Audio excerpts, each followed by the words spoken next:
Esta es la hora, estamos a las 9:50, estoy con Miguel Ángel Rodríguez Mackey. Vamos a hablar de otra cosa.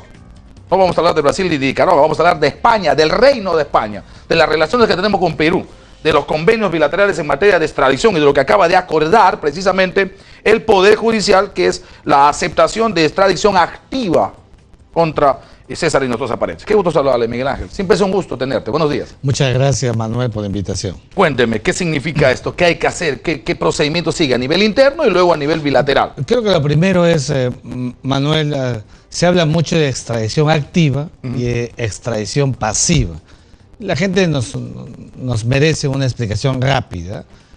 Debemos siempre entender por extradición activa cuando un Estado pide a otro la devolución de un reo o presunto reo. Ya. El Estado peruano le pide a España le devuelva, por hablar del último caso, el señor Hinojosa. ¿Para qué? ¿Para que sea condenado? No, para que sea juzgado. Ya. Ese es el objeto de la extradición, evitar la impunidad, y para eso se le pide. La extradición pasiva más bien es el propio Estado peruano devuelve a un reo o presunto reo requerido o solicitado por otro Estado. Desde aquí nosotros, fíjate, todos los días, no digo todos los días en el sentido figurativo, pero es muy a menudo, devolvemos otra vez, en el caso de España, a un sinnúmero de gentes que son pedidos por España para que sean juzgados. ¿Dónde? En España, en Madrid.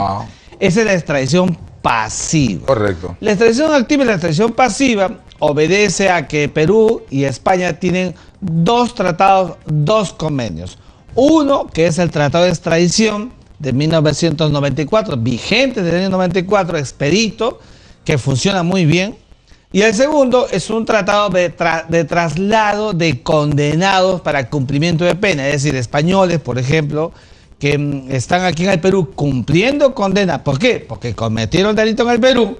Vía este acuerdo, ellos piden, fíjense, yo quisiera seguir con la condena, pero en mi país. Entonces se traslada y termina el cumplimiento de pena, no es que se les deje libre, en el país. El Perú tiene estos dos convenios, estos dos tratados expeditivos, funcionan bien, porque como sabes, en España han habido, pues, han venido al Perú muchas gentes ligadas a temas de narcotráfico que están en las cárceles nuestras, en Lurigancho, en Santa Mónica, etcétera.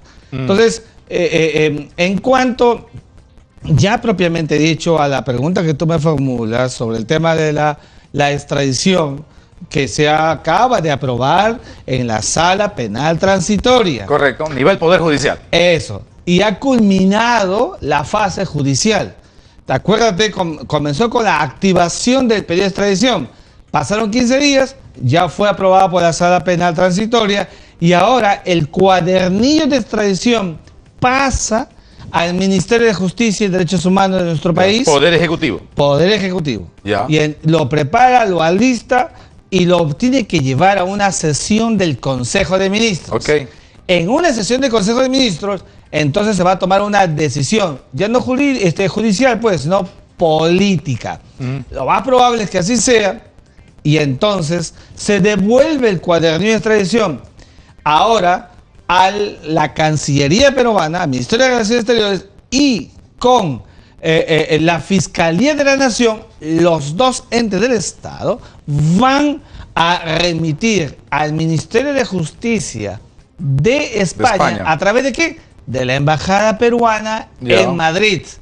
Allí técnicamente, cuando por mesa de partes del Ministerio de Justicia de España tomen nota del cuadernillo de extradición para España, comienza el proceso de extradición propiamente dicho, formulado por el Estado peruano. ¿Te das cuenta? Entonces, una cosa importante que tenemos que decir es que la extradición no es un derecho del Estado que pide, o sea, no es un derecho del Perú. No es un derecho del Perú. No, es al contrario, una prerrogativa del Estado donde se encuentra el reo o presunto reo, concederlo. En otras palabras, Manuel, todo cuando llegue a España estará en manos de España.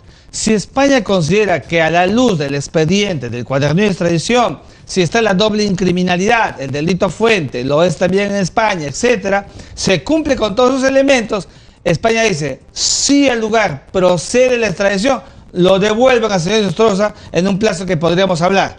Pero si no, puede decir, fíjense, aquí no está la cosa bien, no están los elementos claros y no lo devuelve. ¿Qué puede hacer el Estado peruano?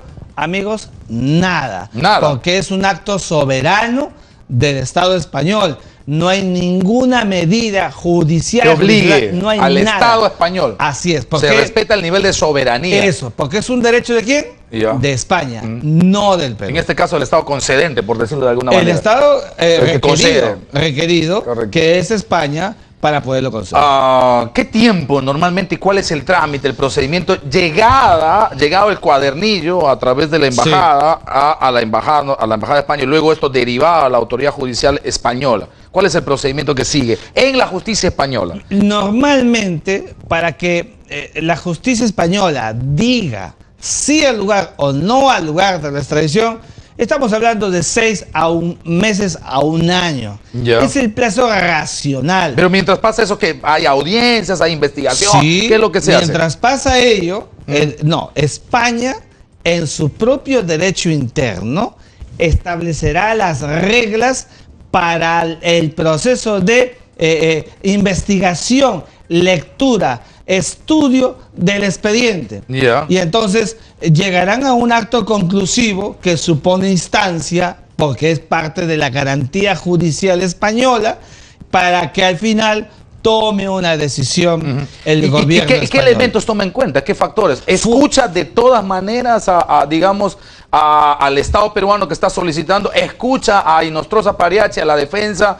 ¿Cómo se hace ese procedimiento? Sin duda alguna. Por eso es que el Estado peruano acaba de nombrar a un procurador. El procurador es el abogado defensor del Estado peruano. Y este señor, el que acaba, que es Amado Enco, se tendrá que constituir en España en su momento para seguir de cerca el procedimiento en España. Ya. Y allí el abogado del señor Inostroza también va a jugar su parte. ¿Habrá una audiencia, varias audiencias de escuchas de razones de una y otro lado para que la justicia española tome determinación? No. La justicia española tiene su propio canal, su propio foro interno, y nosotros tenemos que estar expectantes sobre la base de lo que diga, bajo la cuerda del proceso que supone apelación, la instancia misma, porque imagínate... Pero digamos, en el proceso interno, las autoridades judiciales españolas requerirán cosas a la defensa o al Estado, a la defensa o al procurador. Oye, pásame esto, oye, argumentame esto, y cómo fundamentas lo otro. Y ese es el tiempo que se toma entre 6 meses y 12 meses. Exactamente. ¿Por qué? Porque para que la gente nos ve y nos escuche. Primero son procesos judiciales, luego se vuelve político y otra vez judicial. Claro. Entra en España y tiene que seguir su mismo margen jurídico judicial que se tiene en cualquier país democrático. Digamos, este es un procedimiento. Es un procedimiento. Al interior de España hay otros procedimientos. Por ejemplo, el asunto de la orden de la situación de prisión en la que está ahora mismo, la preventiva. Así es. Y tenemos además aparentemente el pedido, no sé si de asilo, que está haciendo, pero una condición, asilo de Inostroza Pariachi. Estamos hablando de otros 2 procedimientos. Así es. Hay una orden de prelación, se hacen en paralelo, se tiene que esperar primero el pronunciamiento sobre la prisión preventiva, el asunto de asilo y luego la extradición, ¿o cómo se hace esto? Es necesario, es una muy buena pregunta, es necesario que el gobierno, que la justicia española tome una decisión sobre el pedido de asilo. Ya. Porque el pedido de asilo está formulado justamente por la carga del señor Inostroza y su abogado para requerir a la justicia española que él es un perseguido político. Ya. España no puede ventilar al mismo tiempo la valoración de un perseguido político con otra que es un perseguido delincuencial. Tiene que definirlo. Entonces, el asilo tiene que ser decidido en una prontitud que vamos a ver en las próximas semanas, días, no sabemos cuándo. Pero más urgente sería la prisión preventiva. Porque yo me imagino que además ha contratado, dicen, un pool de abogados, un bufete de abogados realmente muy renombrado, la gente de Inostroza Pariachi. Y el primer tema es, sáquenme de la cárcel, esta prisión preventiva. O sea, eso es lo primero que tiene que definir. Luego, me imagino el asunto de su condición de asilado o no. Puede pasar, sí, puede pasar que España declare no al lugar al asilo político. ¿Ya? Claro. Sin embargo, está lo otro, está detenido. Entonces, puede incluso España decidir dejarlo en libertad. Sí, claro. Una libertad restringida, ¿verdad? Claro. Dentro de España. mientras camina el proceso de la extradición. O sea, puede ser que ocurra, no señor, te mantienes prisión preventiva, ok, es una decisión. La otra decisión puede ser, no señor, ok, tienes restricciones, pero estás en libertad. A partir de cualquiera de esas dos decisiones, se establece el asunto del asilo. Y en el asilo puede decir, te doy asilo, no te doy asilo. No te doy asilo, por supuesto, viene el asunto de la extradición. Pero si te doy asilo, la extradición ya no funciona. No funciona. Claro. No funciona, es incompatible. Sentido. ¿Por qué? ¿Por qué? Porque si se da asilo político, que se llama técnicamente asilo territorial, para el criterio judicial y político español, prima más la calidad de perseguido político que la de delincuente. ¿Te das cuenta? Por eso las dos cosas no funcionan. Mi criterio jurídico es que el asilo va a ser defenestrado. No hay elementos de juicio sustantivos para que digan que es un asilado. Y más bien va a prosperar, largo proceso, por supuesto, el de la cuerda de un presunto delincuente o delincuente, como técnicamente se dice, señor Nostroza, porque tiene todo el derecho de defensa, y que supondrá el proceso de extradición al que hemos referido, que durará de 6 meses a 1 año, cuanto menos, porque lo digo de manera optimista, porque aquí no hay que hacer ninguna traducción de nada.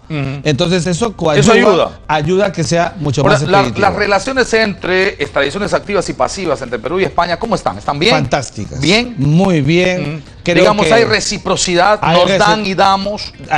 Sí, okay. Se acaba de realizar hace poco, y eso es bueno, porque dice como dos países que además en términos políticos tienen una buena relación política. No hay que olvidar, recordemos que Mariano Rajoy fue el artífice para que Perú, nosotros pudiéramos viajar a España, Schengen, ¿no? Sin el tema de la visa Schengen. Sí. Nos ha ayudado enormemente a España, sin duda, ha sido nuestro aval. Sin ninguna duda. Muy bien, Miguel Ángel, muchas gracias. Encantado. La explicación ha sido realmente didáctica y pedagógica, hemos entendido perfectamente, hay que esperar el asunto, eso no va a ocurrir de la noche a la mañana, hay tiempo, hay plazos, hay procedimientos, y lo que nos queda claro es que el Estado peruano, a través de Amado Benco, tendrá que pelearla, lucharla, argumentarla, debatirla, polemizarla y ojalá conseguirla. Pausa y regresamos.